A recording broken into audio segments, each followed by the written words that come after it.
Hello दोस्तों, स्वागत है आप सभी का आपका चैनल बेसिक नॉलेज में। दोस्तों आज हम लोग इस वीडियो में देखने वाले हैं सोशल साइंस का सब्जेक्टिव क्वेश्चंस का तांडव, वो भी दीर्घ उत्तरीय प्रश्न का। जी हाँ दोस्तों, पता है इसमें 5 नंबर के सवाल पूछ जाते हैं और 5 नंबर के 4 सवाल आपको बनाना है, सीधा सीधी 20 नंबर आपकी पॉकेट में। तो चलिए फटाफट से देखते हैं और सवालों को सॉल्व करते हैं। बता दूं, इसका पार्ट 1 मैंने दो नंबरिया सवाल और 3 नंबरिया सवाल अपलोड कर चुका हूं, उसको जरूर देख लीजिएगा। टोटल 4-5 सेट्स में आएगा, सभी को जरूर देखिएगा, ठीक है। मिस नहीं कीजिएगा। जो ज़्यादा से ज़्यादा शेयर होगा, लाइक्स होगा, कमेंट होगा, तो अगला पार्ट में इसका सेकंड सेट भी अपलोड कर दूंगा। पूरा का पूरा 80 नंबर का 70 नंबर सॉरी कितना का 50 नंबर का पेपर सब्जेक्टिव वाला, ठीक है। तो चलिए करते हैं शुरू, ठीक है। बहुत इंपॉर्टेंट सवाल है ये, आप लोग एग्जाम के लिए मोस्ट इंपॉर्टेंट कह सकते हो, सोशल साइंस का दीर्घ उत्तरीय प्रश्न। और इसमें से जो 4-5 सेट में दे रहा हूँ, इसको अगर देख लोगे ना, मैं कह रहा हूँ गारंटीड एक भी दीर्घ उत्तरीय प्रश्न आपसे छूटेगा नहीं भाई। लिखोगे आप, समझ में आ जाएगा आपको, ठीक है। भले थोड़ा घुमा कर क्वेश्चन पूछ सकता है, बट आप लिख कर आओगे, ठीक है। चलिए देखते हैं क्वेश्चंस को, क्या क्या क्वेश्चंस है। तो दोस्तों इससे पहले वाला वीडियो अगर अभी तक आप लोगों ने नहीं देखा तो जाके देख लीजिएगा इस वीडियो सेक्शन में ही। इसके अलावा मैं दोस्तों आप लोगों को मोस्ट इंपॉर्टेंट, ठीक है, मोस्ट इंपॉर्टेंट क्वेश्चन 2024 करके मैं आप लोग एक प्लेलिस्ट बना दूंगा, उसको जरूर सभी, उसमें सारा वीडियो एक साथ रहेगा, सारे वीडियो देख सकते हो, ठीक है। चलिए देखते हैं पहला सवाल क्या है इसमें आप लोग का दीर्घ उत्तरीय प्रश्न में। 17 नंबर सवाल, टोटल 4 सवाल पूछ जाएगा। मैं इसमें एक्स्ट्रा नहीं बताऊंगा, 4 ही सवाल बताऊंगा, ठीक है। बाकी और भी सेट्स आएंगे, उसमें भी 4-4 करके सवाल इसमें रहेंगे। बैंकों के क्रियाविधि का वर्णन करे, ठीक है। दीर्घ उत्तरीय प्रश्न है, आंसर बड़े होंगे। देखो, बैंक के मुख्य कार्य, प्रमुख कार्य निम्नलिखित, मतलब बैंक के क्रियाविधि मतलब कार्य क्या करता है भाई, उसका तरीका क्या है, सारा चीज। तो सबसे पहला, जमा राशि को स्वीकार करना। क्या बैंक का सबसे महत्वपूर्ण कार्य अपने ग्राहकों से धनराशि को जमा लेना होता है। सबसे बैंक पहला कार्य तो यही करता है ना, कि भाई आप जाके पैसा जमा दे तो बैंक पैसा जमा ले लेगा। तो जमा राशि को स्वीकार करना बैंक का सबसे महत्वपूर्ण कार्य होता है, कि अपने ग्राहकों से धनराशि को जमा लेना। नेक्स्ट, ऋण प्रदान करना। अब क्या करता है, जमा राशि का एक निश्चित रकम नगद कोष में रखकर, आप जो बैंक में जाके डिपॉजिट किए, ठीक है, उसका कुछ रकम अपने पास रख लेगा और बाकी राशि को बैंक द्वारा अपने ग्राहकों को ऋण प्रदान किया जाएगा। जैसे आपके पास बहुत पैसा है, अथाह पैसा है, मान लो बहुत पैसा है, 10-20 लाख है, आप जाके बैंक में पैसा जमा कर दिए।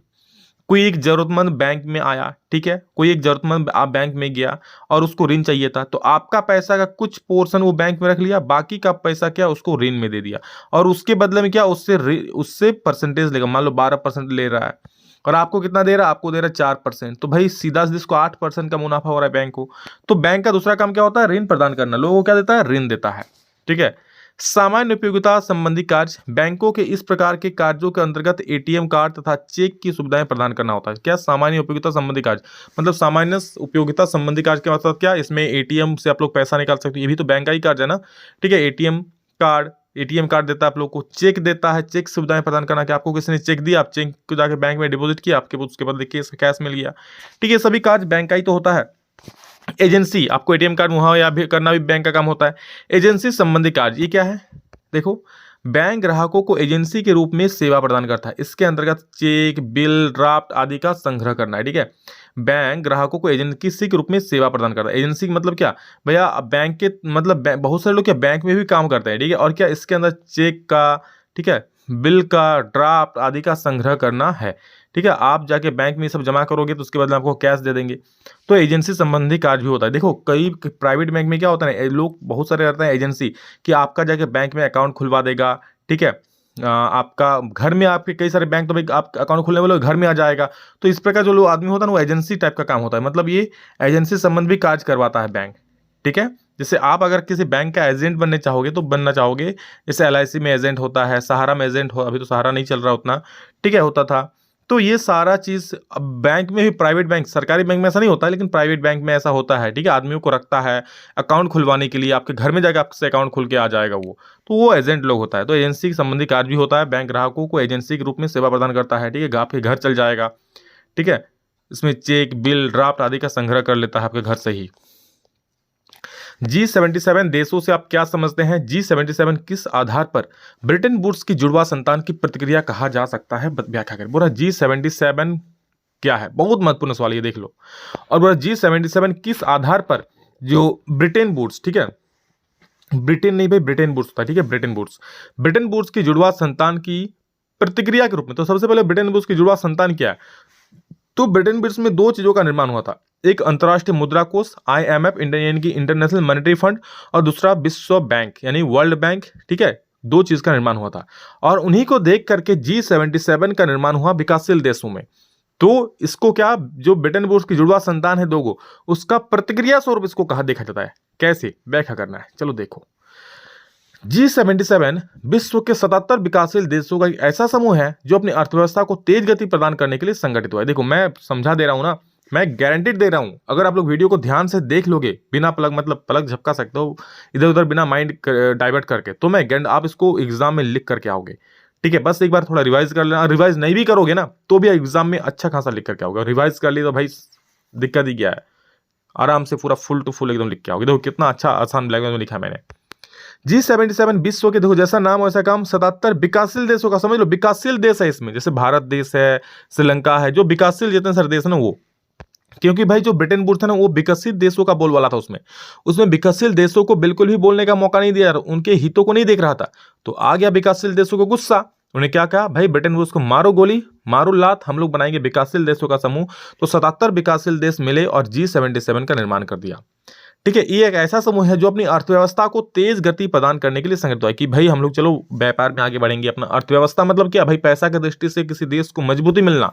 ठीक है, हम लोग आगे बढ़ेंगे, धीरे धीरे अपना डेवलपमेंट करेंगे, इस चीज के लिए गुट बना। इनका उद्देश्य अपने संसाधनों पर नियंत्रण रखना, जिससे उन्हें आर्थिक विकास में सहायता मिल सके। क्या, अपने संसाधन पर नियंत्रण रखना। मान लो किसी देश का संसाधन कोयला है तो कोयला को जान समझ बूझकर खर्च करेगा। ठीक है, विभिन्न देशों में अगर निर्यात कर रहा है तो अच्छा बाजार उसको मिलेगा। ठीक है, तो इसके लिए क्या सारे 77 देश आपस में मिले होंगे। ठीक है, किसी भी देश में अगर माल बेचा जा रहा है तो अच्छा पहुंच होगा, वो माल मतलब बेचने का जरिया मिलेगा, कच्चे माल का सही दाम मिले, तथा अपने तैयार मालों को विकसित देशों के बाजारों में बेचने के लिए अच्छी पहुंच मिले। ठीक है, क्योंकि G77 77 देशों का समूह था। ठीक है, 77 देश इसमें शामिल थे, तो इसलिए क्या सभी देश मिलकर आपस में व्यापार में जो भी है सलाह विमर्श करते थे। ठीक है, एक देश दूसरे देश का व्यापार करते थे, और जो तैयार माल है उसको विकसित देशों ही बेच सकते थे, अच्छी पहुंच मिलता था। क्योंकि भाई अब क्या सभी देश 77 देश एक साथ मिला हुआ है। ठीक है, तो ये लोग जाके अब विकसित देशों में भी साथ में सामान बेच सकता है। संयुक्त राष्ट्र में विकासशील देशों के हितों की बात रखने वाला सबसे बड़ा गुट था। देखो संयुक्त राष्ट्र में, ठीक है, क्या विकासशील देशों 77 विकासशील देश जो है, क्या ये विकसित जो G77 है विकासशील देशों का हितों की बात रखने वाला, उनके बारे में बात करने वाला सबसे बड़ा गुट था। कौन? G77 को ब्रिटेन वुड्स की जुड़वा संतान की प्रतिक्रिया के रूप में देखा जाता है। क्यों? क्योंकि पश्चिम के विकसित राष्ट्रों ने अपनी अर्थव्यवस्था को मजबूती और स्थायित्व प्रदान करने के लिए ब्रिटेन वुड्स व्यवस्था का निर्माण किया था। बिल्कुल सही बात, पश्चिम के विकसित मतलब अमेरिका था, ब्रिटेन था, इन लोगों ने, रूस ने, ठीक है, इन लोगों ने अपना जो देशों का जो अर्थव्यवस्था उसको मजबूत करने के लिए किसका निर्माण किया था? ब्रिटेन वुड्स का। ठीक है, और इसी को देख करके बाकी विकासशील देश ने क्या इसका निर्माण कर लिया? G77 का निर्माण कर लिया।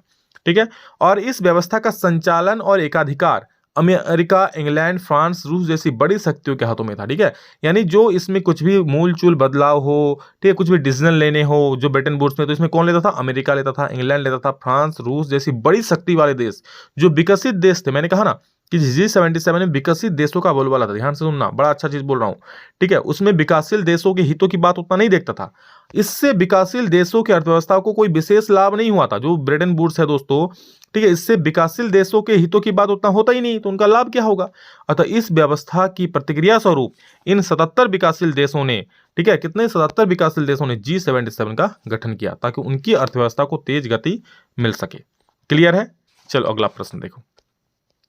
भारत में तृतीय क्षेत्रक इतना महत्वपूर्ण क्यों हो गया? तृतीय क्षेत्रक मतलब भाई सेवा क्षेत्रक समझ गए हो? जैसे ट्रेन हो गया, बस हो गया, एयरलाइंस हो गया, स्कूल में टीचिंग हो गया, ठीक है, कोई भी सेवा प्रदान करना हो गया, सारे के सारे क्षेत्रक है भाई। ये होटल्स हो गया, बाकी सारे के सारे क्या हो गया? ये तृतीय क्षेत्रक में आता है। तो ये इतना क्यों महत्वपूर्ण हो गया? तो देखो, प्राथमिक और द्वितीय क्षेत्रक में किसी भी वस्तु का निर्माण किया जाता है। ठीक है, प्राथमिक और द्वितीय में क्या होता है? निर्माण होता है। प्राथमिक क्षेत्र जैसे कृषि क्षेत्र हो गया, द्वितीय जैसे उद्योग क्षेत्र हो गया। जबकि तृतीय क्षेत्र में किसी वस्तु को उत्पादन नहीं किया जाता है भाई, यहाँ सेवा मिलता है, बल्कि सेवाएं प्रदान की जाती है। क्या? सेवाएं प्रदान की जाती है। क्या मिलती है? सेवाएं प्रदान की जाती है।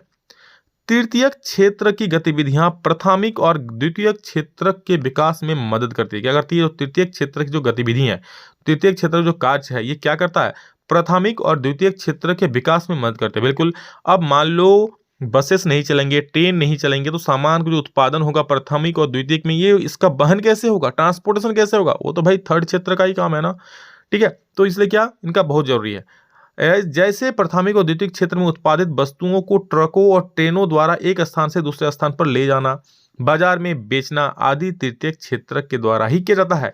क्योंकि भाई अगर ट्रेन नहीं रहेंगे, बस नहीं रहे, सामान को एक जगह से दूसरी जगह ट्रांसपोर्ट ही नहीं कर पाएगा, तो भाई सामान निर्माण करके क्या होगा, लोकल में उतना सामान तो बेच नहीं पाएगा, कहीं भी ले जाएगा तो गाड़ी का तो जरूरत पड़ेगा ही। ठीक है। प्राथमिक व द्वितीयक क्षेत्र की क्रियाओं में बैंकों, टेलीफोन, बीमा कंपनियों की आवश्यकता होती है। क्या मतलब प्राथमिक व द्वितीयक क्षेत्र की क्रियाओं में क्या बैंक का जरूरत होता है, टेलीफोन का जरूरत होता है, बीमा कंपनी, बिल्कुल calling centre, call centre, telephone वाले, ये सब सेवा क्षेत्र है। ठीक है। बीमा कंपनी की आवश्यकता होती है, जैसे LIC वाला, ये सभी क्या, ये सभी तृतीयक क्षेत्रों के उदाहरण है। क्यों? क्योंकि आप प्राथमिक क्षेत्र में हो, कृषि कर रहे हो, जो भी सामान बेच रहे हो, पैसा लोगे, पैसा हो जाए कहाँ बैंक जमा करोगे, बैंक में जमा करोगे। ठीक है। अब बैंक ही नहीं होगा तृतीयक क्षेत्र की, नहीं तो कहाँ से जमा करोगे, नहीं कर पाओगे ना। आप कुछ सामान मंगाना है, टेलीफोन बात करो, टेलीफोन क्या होगा, तृतीयक क्षेत्र हो गया। मतलब समझो, तृतीयक क्षेत्र के बिना एक प्राथमिक क्षेत्र और द्वितीयक क्षेत्र धरा का धरा रह जाएगा, कुछ नहीं कर पाएगा। ठीक है। इस प्रकार तृतीयक क्षेत्र सेवाएं प्रदान करता है, जिनका उपयोग प्राथमिक और द्वितीयक क्षेत्र की क्रियाओं के विकास के लिए किया जाता है। और इसलिए दोस्तों ये जो क्षेत्रक है, तृतीयक क्षेत्र बहुत बहुत बहुत बहुत महत्वपूर्ण है। और अगला और अंतिम सवाल है, मृदा अपरदन किसे कहते हैं। देखिए आप लोग एग्जाम में दोस्तों 2 सवाल एक्स्ट्रा रहेंगे। ठीक है। 6 में से कोई 4 सवाल आप लोगों को करना होगा। क्लियर है? चलिए, मृदा अपरदन किसे कहते हैं, इससे बचाव के उपायों के को लिखिए। तो देखो, मृदा की ऊपरी परत का पानी या हवा द्वारा बहाकर ले जाना ही मृदा अपरदन कहलाता है। क्या बोल रहा है? जो मृदा का ऊपरी परत होता है ना, उसे पानी या हवा द्वारा बहाकर ले जाना ही क्या कहलाता है, मृदा अपरदन कहलाता है। ठीक है। बहाकर एक जगह से दूसरी जगह लेकर चल जाएगा। और क्या बोल रहा है, इसका रोकथाम कैसे कर सकते हैं, तो इसको आप लोग और बड़ा करके लिख सकते हो कि मृदा अपरदन किसे कहते हैं। तो महाकल, जैसे जब कोई हवा चलती है तो मृदा एक जगह दूसरी जगह बहाकर चल जाती है। जब ज़्यादा बारिश होता है तो जो मिट्टी है पानी के साथ बहाकर एक जगह दूसरी जगह चल जाती है, इससे मृदा का अपरदन होता है। ठीक है। इसके अलावा जो खनन होता है, खनन के द्वारा भी मृदा का बहुत ज़्यादा अपरदन होता है। तो इस पर बना के उसके आंसर को और बड़ा कर सकते हो। और बचाव के उपाय क्या है देख लो, तो रोकथाम, इसके रोकथाम के निम्नलिखित उपाय क्या। सबसे पहले वनों की चराई पर रोक लगाना, क्योंकि भाई वन में जो घास फूस होते हैं उस पर गाय चर जाएगा तो भाई उसको मिट्टी को जकड़ा हुआ कौन रहेगा, नहीं रह पाएगा। तो पानी गिरेगा तो मिट्टी उसके साथ बह जाएगा, मृदा अपरदन हो जाएगा। अधिक से अधिक पेड़ लगाना, भाई अधिक से अधिक पेड़ लगाएंगे तो मिट्टी को जकड़े हुए रहेगा, मृदा का अपरदन नहीं होगा। सीढ़ीदार खेती करना। ठीक है। अगर सीढ़ीदार खेती करेंगे तो भाई उसमें मृदा का अपरदन कम होगा, जबकि ढलान वाला खेती होगा तो मृदा इसके साथ बह जाएगा। सीढ़ीदार खेती में क्या, अटकाव होगा तो उसमें मिट्टी ज्यादा नहीं बहेगा। ठीक है। जल के बहाव को नियंत्रित करने के लिए बांध और बंद पट्टियों का निर्माण। ठीक है। मान लो कहीं पर अगर ऐसा ढलान है तो अगर हम क्या बांध बना देंगे, मतलब जल के बहाव को नियंत्रित करेंगे, वहाँ आड़ी दे देंगे, आड़ी जिसको बंद बोलेंगे। ठीक है। इससे हम लोग क्या करते हैं, जल का बहाव के साथ मिट्टी का बहाव भी कम होगा। ठीक है। तो ये था दोस्तों आप लोगों का 20 नंबर का जो था क्वेश्चन का जवाब। और दोस्तों ये था दीर्घ उत्तरीय का 4 सवाल, जो कि मोस्ट इंपॉर्टेंट है। बता दूं, दीर्घ उत्तरीय प्रश्न एक भी मत छोड़ना। बाकी मैं जो भी सब्जेक्टिव दे रहा हूं आप लोगों के लिए, ठीक है। और मैंने कहा था कि पहला वीडियो में 2000 लाइक पूरा होते ही मैं वीडियो आ जाएगा, तो भाई आप लोगों ने कर दिखाया।